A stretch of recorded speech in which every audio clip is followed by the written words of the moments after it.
Hey. Hey.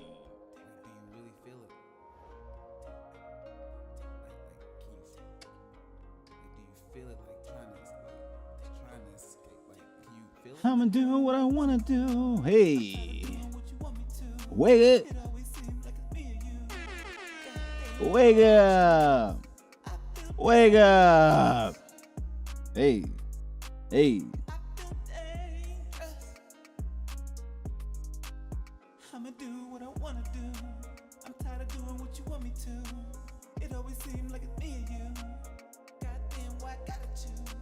I feel dangerous. Hey, hey. Feeling dangerous today.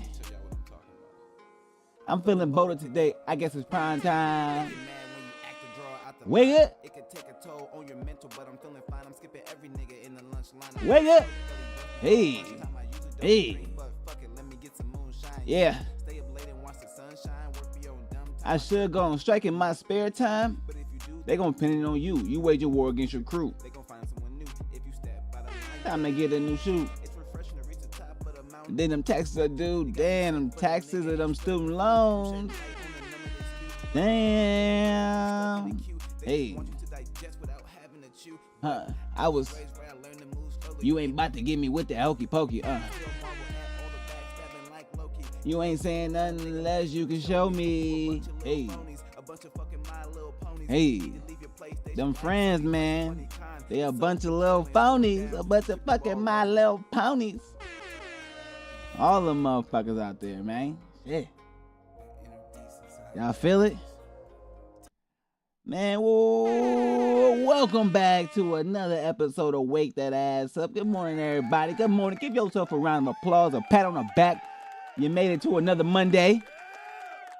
You made it to another Monday. You should be happy. Stay blessed, okay? You're awake. If you're watching this right now, you're awake. That means you made it to another Monday, okay? Be happy, all right? Y'all be dreading Monday like, oh my gosh, Monday is coming, man. You better be happy you got here. You're still alive, okay? That's the most important thing. All right, y'all. On today's episode of Wake That Ass Up, we about to talk about this student loan repayment shit that is starting back today, okay? So if you got student loans you haven't paid in about 5, 6, 7 years, whatever the hell it is, years, and the IRS or whomever, the government or whomever gonna be collecting this money, that starts today. I guess they sent out millions of notices already, and they about to take every measure possible to get this money back. So I don't believe there's gonna be any backtracking on this. I think they about to come for this bread. So if you owe student loans, it's time to start figuring this shit out, because they gonna be garnishing wages, taking tax refunds, dipping into niggas' pensions and social security and all types of shit. So be prepared. If you thought you had some money stashed up, you better have it actually put it in the mattress.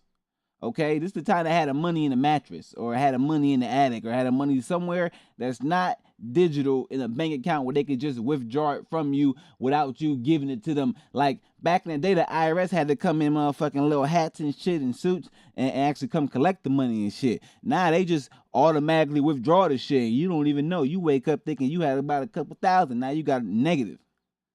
And they could do it. So be prepared, okay? Be prepared. Also, we're about to talk about this Shannon Sharpe shit, because, man, I swear, when you start really hidden, if you got skeletons in the closet, they about to come out. They about to fall out that motherfucker. I'm telling you.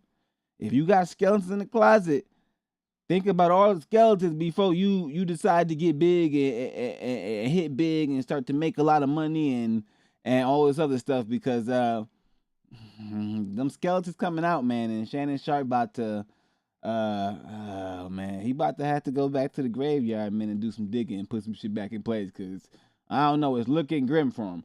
We're gonna get into the playoffs. The semifinals are set for the NBA playoffs, so we'll talk about those teams, get into a little bit of UFC talk, and then we'll finish off with some great life talk, friend versus foe. We're gonna speak about friends and what friendship is and all that stuff is now, and speak about, how friends turn to foes, and Is it better just to have friends and no enemies, or is it better just to have enemies and no friends? Like, I feel like, either way, you kind of dealing with some bullshit. So, all right, y'all. I hope y'all had a blessed weekend. My name is Leroy Mitchell. This is Wake That Ass Up. Y'all know we bring you sports, news, and entertainment, life, all that good stuff. All right, let's go ahead and get into it, baby. Let's get into it. What should we talk about first? What should we talk about first? Y'all know what I'm saying? All right, let's get into it with the little flip. Y'all know how we do this shit here. One man show. Make sure y'all like, share, subscribe, tell your best friend, mama, daddy, all that stuff. All right, let's get into it. Hey, start off real quick with some NBA playoff talk, real quick. So, last night,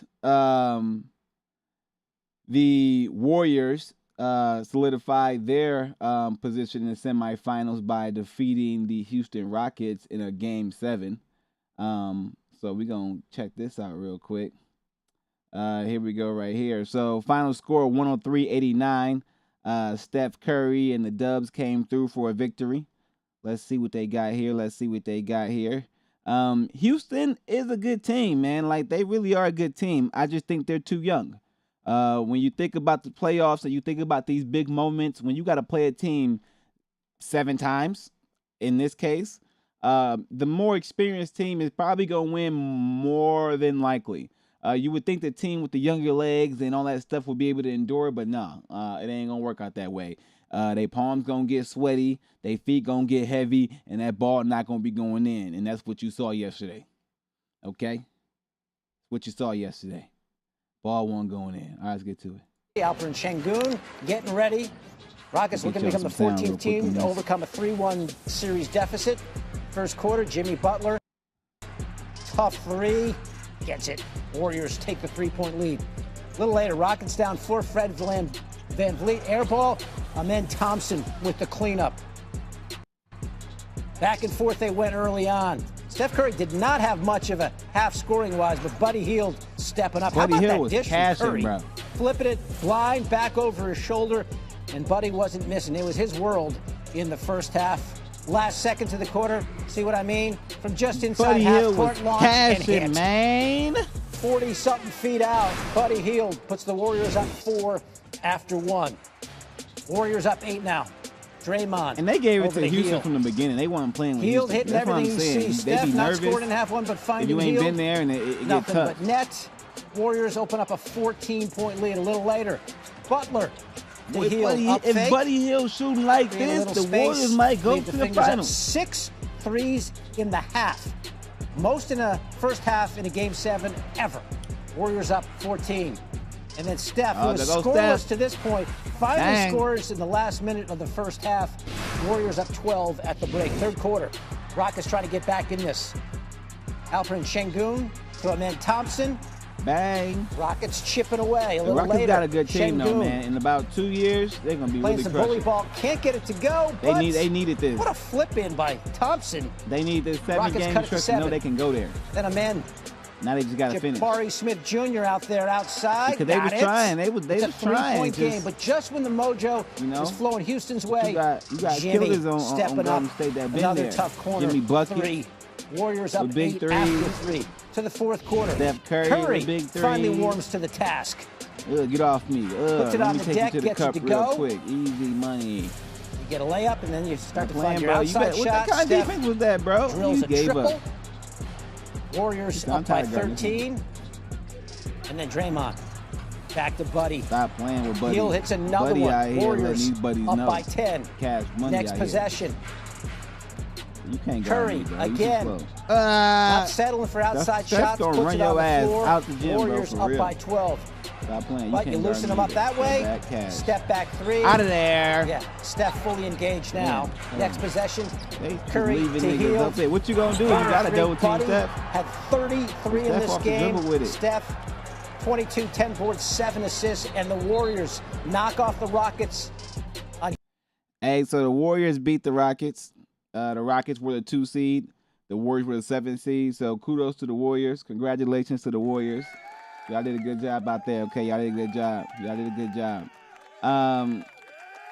The Pacers upset the Cleveland Cavaliers 121 to 112, and I did call that. I believe the Patriots going to beat the Cavaliers. I believe that's going to happen. I did call that, so you can go back and check some of them other wake that ass up and let me know I called that shit. So I just don't think the Cavaliers team is what they say they is. Okay, I don't think they that good. That's just me. I mean, somebody can tell me that I'm wrong, but I don't think the Cavaliers team is that good. I never thought the Cavaliers team was that good. And I feel like they about to lose this series, motherfucker. Maybe 4-1, nigga. Shit, I don't know, but we gonna see.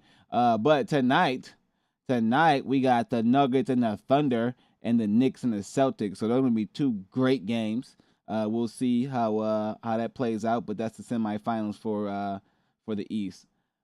So let's get into quickly. Let's check this out real quick. Let me go ahead, type in UFC real quick. There we go. Let's check this out real quick. We're going to check out some stuff that happened with UFC. So Corey Sandhagen defeated Davison Figueiredo. He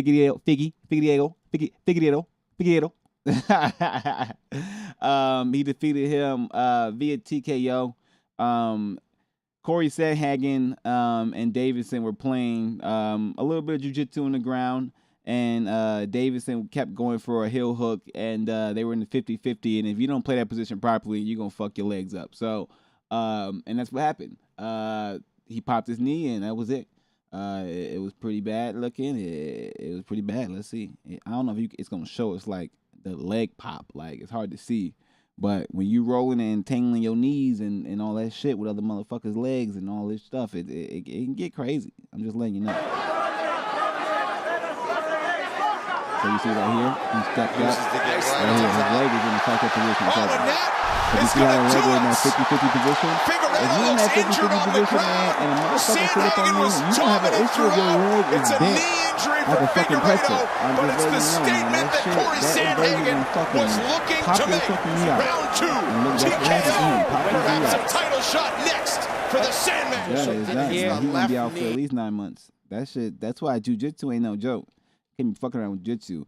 Also, Bo Nickel took his first defeat. And to be honest, Bo Nickel been talking crazy. And, you know, I respect his wrestling credentials, but when it comes to MMA, man, like, you really got to understand that wrestling and MMA, that's just different. Like, you're not wrestling the same, and grappling is different, too. Like, a grappler's going to beat a wrestler in an actual fight. They just have more tools. And I think that's what you saw on display when RDR fought Bo Nickel this past weekend. He had more tools, better judo, better. It looked like better MMA wrestling shit, and definitely better grappling and better striking. Just this dirty box on the knees, making it ugly. The non-stop barrage. He's hurt. He seems hurt. Bo's hurt. He's taking shots there. How about this from Rainier to Ritter? Knee to the body, crumbles Bo Nickel, undefeated no longer. Rainier big, man. He's 6'4". To a real contender, Rainier to Ritter. Yeah, so I don't think Bo Nickel ever gets to the top of the division in the middleweight division. I think if he truly wants to succeed, he wants to drop down to 170 pounds. He's gonna need that size advantage to truly succeed. These guys are going to be too big at 185. They just are. And his level of grappling is not where it needs to be to actually, like, when you can wrestle as well as him, that shit has to be such a threat. Like, Khabib made it, but he doesn't make it a threat. He be out there trying to box and shit, and that's his problem. He need to go get with Khabib in them and shit and learn how to use his skill and make people understand that I'm going to put you down and hold you here. And then get better at grappling so he can submit motherfuckers, grounded pound, stuff like that. You out here trying to box or become a great boxer, but you don't seem to have that skill. Like, your punches are slow, they're sloppy. You don't seem like you really want to engage in the striking. So I would say get with Khabib and them niggas, learn how to take niggas down for real in the MMA game, and you're going to be straight. You know what I'm saying? Or go get with motherfucking John Danaher and Gordon Ryan and them niggas and learn some shit is what you're going to have to do. All right, y'all. Now we about to get into some shit. So This student loan shit is happening, man. Let me go ahead and get into the big camera real quick, and talk about this for a hot second. So this student loan shit is happening, okay? So if you have student loans out that you have not repaid, today is the day, May 5th. You think you about to go drink a margarita and swipe your card, that bitch gonna say decline because the motherfucking government and took the money out. I'm not saying that's what they gonna be doing, but I'm saying that's what they could do. Okay, so if you have not made preparations to combat what the hell is about to happen right now, if you have student loans out there, I suggest you do so, because the government don't give a fuck. They gonna take the money. They want money. They're trillions of dollars in debt with student loans and all this shit. What the hell, man? It don't make no damn sense. You printing the fucking money. It's fake fucking money. I don't understand it. It's fake fucking money. You print the shit. They print this shit. It's fake. Fuck. I don't understand. All right, I was getting this shit. Fake fucking money. You print money. This shit don't make no damn sense. Still trying to figure it out. Let's see what these motherfuckers talking about. My wife wanted those bikes with the instructors. Fake you know money. the Let's one. see what But I'd heard about BABbbbbbbbyyy, which has like video games and competitions and streaming, and I was The deadline officially here. If you have a student loan that's not paid yet, you'll now be expected to start paying it back. Yeah, the Department of Education has already sent out notices to millions of people that are in default. 10 Tampa Bay's Jenny Dean live near USF for us this morning. And Jenny, right now, there are people who haven't made a payment in more than 5 years. I mean, it should be free to go to school. Good morning, Caitlin and Jameson. You know, this actually started I don't understand why back motherfuckers in March gotta of pay to get 2020 smarter. during President Trump's Wouldn't you first want your community administration smarter? when he put a pause Naturally, on all federal wouldn't it student benefit loan everybody payments if and the everybody was smart? accrual of interest because of the pandemic. And then when the Niggas pay Biden taxes and shit administration and took can't go to over, school they for free. just kept extending that pause all the way up until October of 2024, even coming up with some different repayment programs based on income and some forgiveness programs for doing a public service job like teaching. But now many borrowers who are in those programs are actually confused about next steps and if a portion of their loans will be forgiven, while the Trump administration is insisting that won't happen. The Trump administration will never force taxpayers to pay student loan debts that don't belong to them. Student loan borrowers need clarity, and we're finally giving it to them. Borrowers will now be clearly expected to repay their loans, and those who default on their loan obligations will face involuntary collections. And while the administration is promising that clarity, there's still so many people that are very confused about what steps to take next. And keep in mind, as the administration works to clear that confusion, the U.S. Department of Education, they had staffing cuts, so nearly half of that workforce was cut. And they're even considering moving the federal student loan program to a completely different agency, which could cause even more frustration. Caitlin? Yeah, Jenny, I know a lot of people were just holding off on paying them too, hoping that they would be wiped clean. Now, they say involuntary collections. What does that mean for borrowers, and what happens if they don't pay this morning? Well, it is a pretty serious situation. So if you are in default on your student loan, or if you think you could be coming into default, you need to make a plan, face it head on, because the government could start garnishing your wages. They could take any tax refunds that you have, even Social Security money or pension money from the federal government. And they want to get that money paid back. And if you're in default, it could also start affecting your credit score as well, and that could affect future purchases for you, like if you wanted to buy a house or a car. So it is something that people need to take seriously if they have one of these federal student loans. All right, so if you got federal student loans, they coming for your shit, okay? You just heard what the lady said. They can do what they want. They're coming to take the money. It's starting today. If you are a person who falls into this category, hey, drop a comment. Let me know if they try and take your money, how it's happening, because I want to be informed on what the hell is going on, because this shit seems crazy. I don't understand how school is not free. School should be free 99. Why the fuck wouldn't you want your community, your population of people, to be smarter? You want us all to be motherfucking the Planet of the Apes monkeys in there that didn't get the damn whatever the shit treatment and shit. I want the treatment. I want to be like Caesar. I want to speak intelligently, motherfuckers. I want the whole crew to speak too. So I'm going to make sure they all get it as well, because I want them to speak well too and be able to talk about what they want to talk about and execute their goals and plans and dreams. Okay? Why the fuck we got to pay to go to school? It don't even make sense, man. Like, I ain't gonna lie. When you really think about this shit and you put it out there, it's like, it's such a scam that I don't even know how we fell for this shit. Like, it's like, hey, we'll give you a bunch of money that you don't have to pay right now, but once you get out of school, make sure you pay us back plus all this interest. And also, when you get out of school, we're not about to give you a job. You got to find your own job. And if you can't find a job, you shit out of luck, you still got to pay us. And if you don't pay us, we're going to take whatever money you do have. So fuck you in your life. You ain't starting no family. You ain't buying no house. You better go rent a car. That's what they saying essentially when they set you up to go to school and shit. With no guarantee you're going to actually make any money. And our parents had us to fuck up too, because when they went to school and shit was cheap as a motherfucker to go to school. They can get a whole degree and shit and actually come out and make a bunch of money. Now you can get a whole degree and you can't make more than a nigga who flipping burgers at McDonald's. I swear to God. That is 100% actual factual. Niggas out here with 4-year degrees ain't making more than Amazon workers. Niggas who went to school and studied shit for 4, 5, 6 years broke as a bitch out here struggling. At the same place with the niggas who ain't got no degrees. How the fuck that shit? How that work out?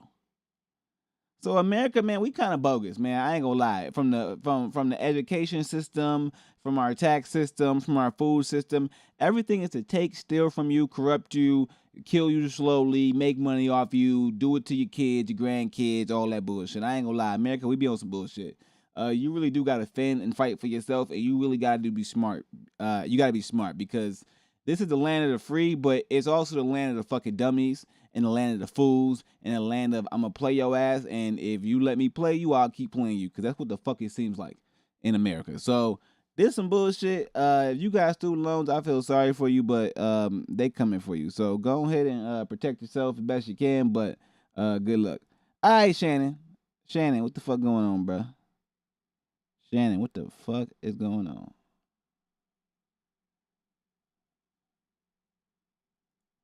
What the fuck is going on, Shannon? Hold on, who is this? All right, y'all. So we talking about Shannon Sharpe and this lady Michelle Evans, who made some crazy claims. So we gonna listen to this shit. Argument that we ever got in, and he was controlling. He was domineering. He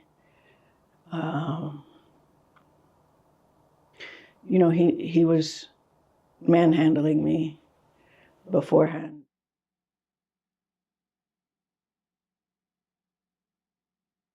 We met in actually the press room at the Broncos, April of 2002. And but we didn't start talking until we met up at a club at Blue 67 in Denver. I don't know if anyone is listening from Denver.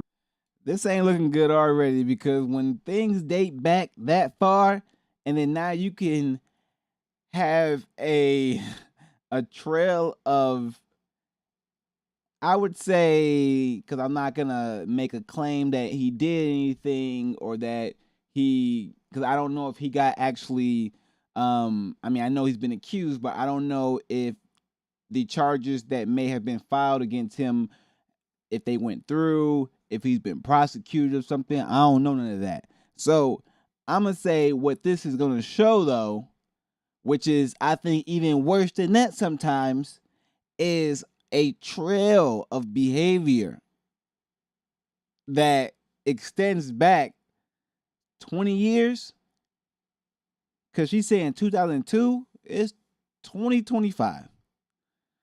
So over 2 decades, there may be crumbs along the way of behavior that he may have conducted that may not be in his best interest right now or ever, to be honest, because it might just be some heinous shit.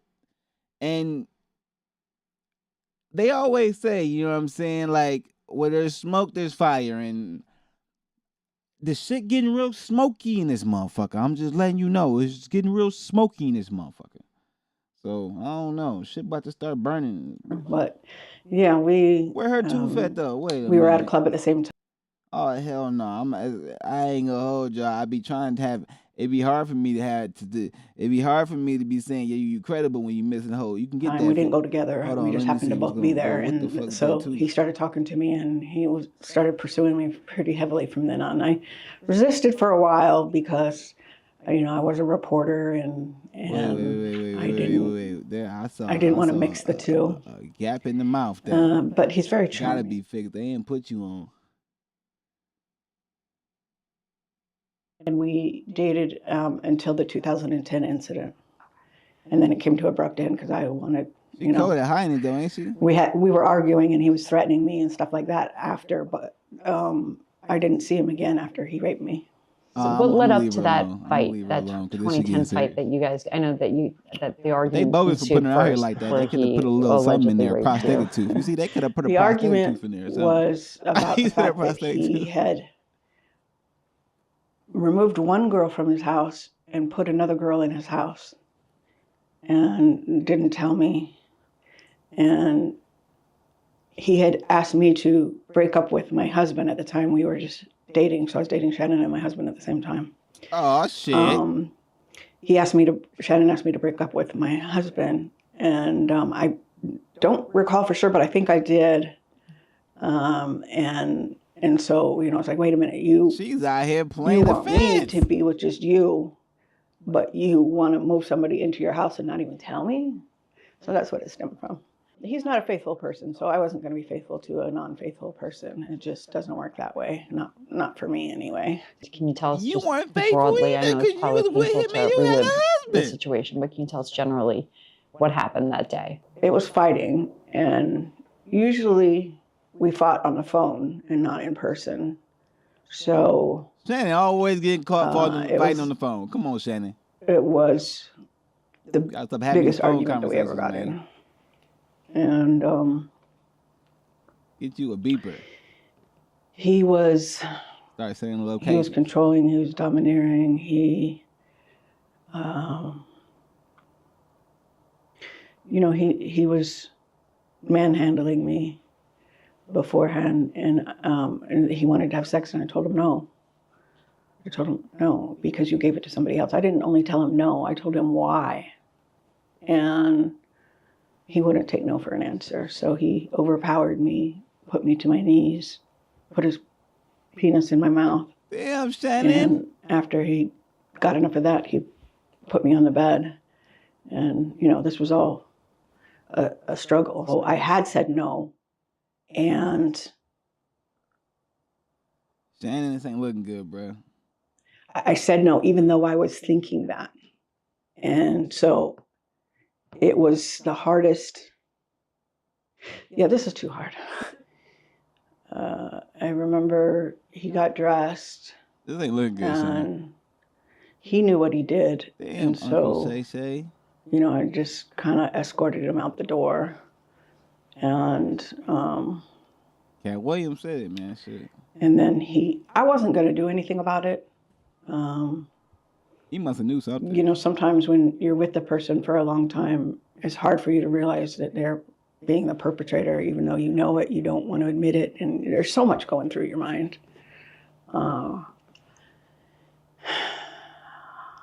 But then he started coming at me. If I tell anybody, you know, he'll use everybody he knows to destroy me, which he basically has. And then he started making other threats against my life, threats, you know. He just was so worried that it would get out, and I wasn't going to do anything. But when he kept calling me at work, and when he kept, you know, just very aggressively behaving, and I could see it wasn't going to go away, and he said he was going to destroy me, and he was going to kill me, and he told me he was watching me, and all that. I just went and got a protective order. I'd had enough.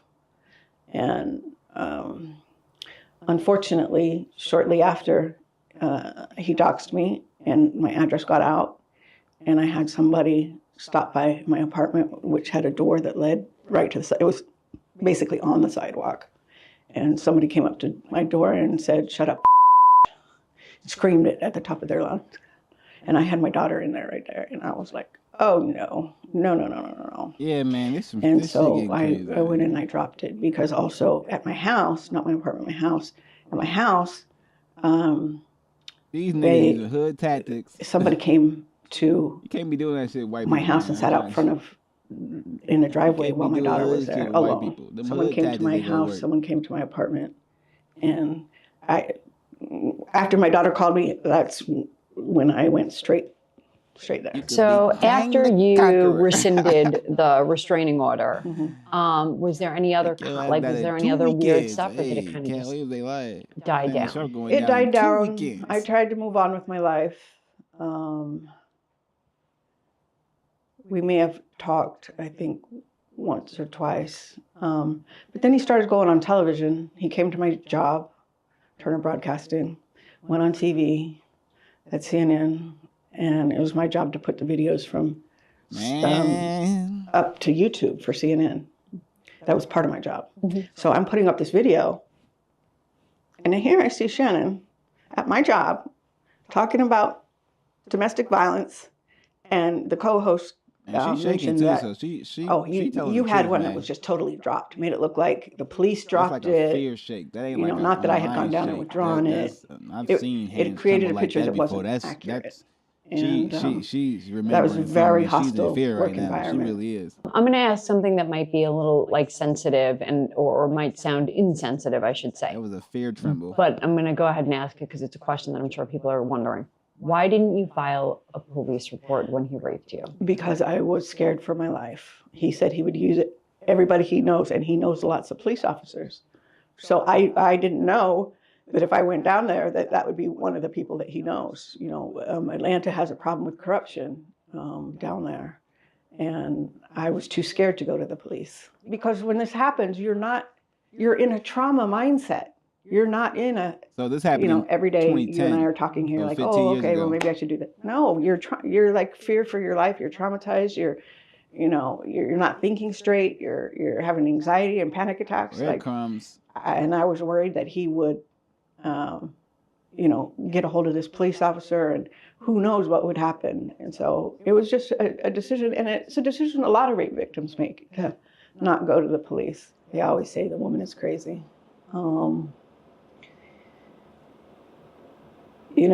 Hey, I might be at this point after everything I've dealt with. I might be. But back then, no. Definitely not crazy. And to see him paint me the way that he did, first off, I'm not somebody crawling out of the woodwork to talk about my connection with him like he insinuated in his statement. I've been out. I've been suing him.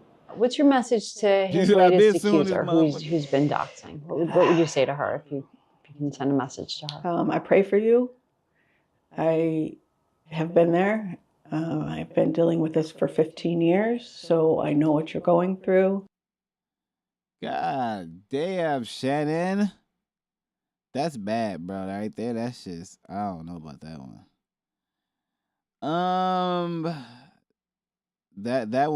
That's pretty bad.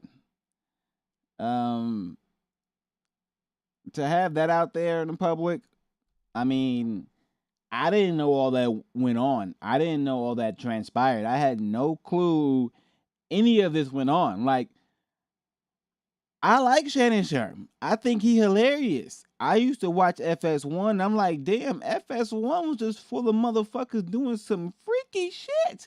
Joy Taylor with the executives, Skip Bayless and his scandals, and Shannon Sharpe and his shit. I'm just like, God damn, Fox gotta go ahead and shut they shit down. Shut the whole sports thing down, Fox, because that shit just looking like it might be a sex ring or some shit. I don't know, Fox Sports. It ain't looking good. It's just not. It ain't looking good because a lot of motherfuckers y'all hiring seem to have some issues. I know ESPN got their issues too, but this shit just seeming like it's is trickling out the woodworks. And I mean, obviously Shannon was with ESPN, but they made him step away, and I don't know if he coming back. Not after all this shit coming out. This a lot.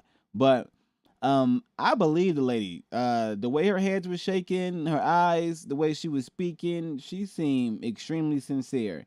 And this is all starting to seem like a man, a sticky situation for Shannon. He gonna have a lot of issues with this, man, because the way he was speaking on his podcast and the way he speaks on Nightcap and his sponsors and what he promotes and the way he talks and some of the aggressive things that have come out, and this is gonna be hard to, if you're trying to maintain an image, I don't know how you clean this shit up. I think this shit is done. For me, if I'm Shannon, I'm just saying, fuck this shit. I'm bowing out. I'm taking my money. I'm dipping. I'm chilling. I'm getting the fuck up out, and I'm just letting all this shit go, because I don't know how you come on a camera and refute all of this. Like with a straight face, unless you're just a cold-blooded fucking liar. And then, if that's the case, then I can't even like you as a person no more. Because you just then, everything you've been saying, you're not that. You speak a lot about integrity and all this other shit, and then you out here, you ain't got it. That's not going to be good. So I'm praying that and hoping that some of this shit that Shannon doing ain't actually what it is. Because, like I said, I like the brother, but damn, the facts are the facts, and what comes out is what comes out. And if it comes out that you've been doing some heinous shit, bro, you got to go right with the Diddy category, my nigga. You can't be beating and choking and raping. No. Nah, we ain't supporting none of that shit. That's all soft man shit. So you talk about being a tough man, but if you doing that shit, then you've been lying the whole time. And we don't respect that. We can't respect that. We can't respect that. So let's see what happens. I'm not sure what's gonna happen, but Shannon, man, you better get everybody ready, because the shit that's coming out ain't looking good, and when 1 come out, 2 come out, then 30 come out. So let's hope it don't lead to some shit like that. I hope it don't, because like I said, I like Shannon Sharpe, man. Damn. I like watching Club Shay Shay. I like Nightcap. Goddamn. You making me second guess my decisions of what the fuck I watch and who the fuck I watch now. Like I'm making bad judgment decisions about who I watch. Shit. Damn. All right, y'all. We're gonna finish up some life talk. So I've been thinking a lot about friendship and like enemies, friends turning to foes, and your enemies turning your friends and things like that. And I come to one conclusion that I think social media gotta go. Social media has completely destroyed all types of friendships. Okay, like I think we all believe we can treat people a certain way, and we can act superficial and act as if everything's some flyby shit, and a swipe up or a swipe down or a swipe left or a swipe right, or I don't have to respond to this, or I can wait, or I can like it. It doesn't make sense how we communicate anymore. Right? Like, I don't think friendship is what it used to be, because it's not built on any foundation. It's really just built on, like, when I'm bored, can you come fill that void and help me with my boredom?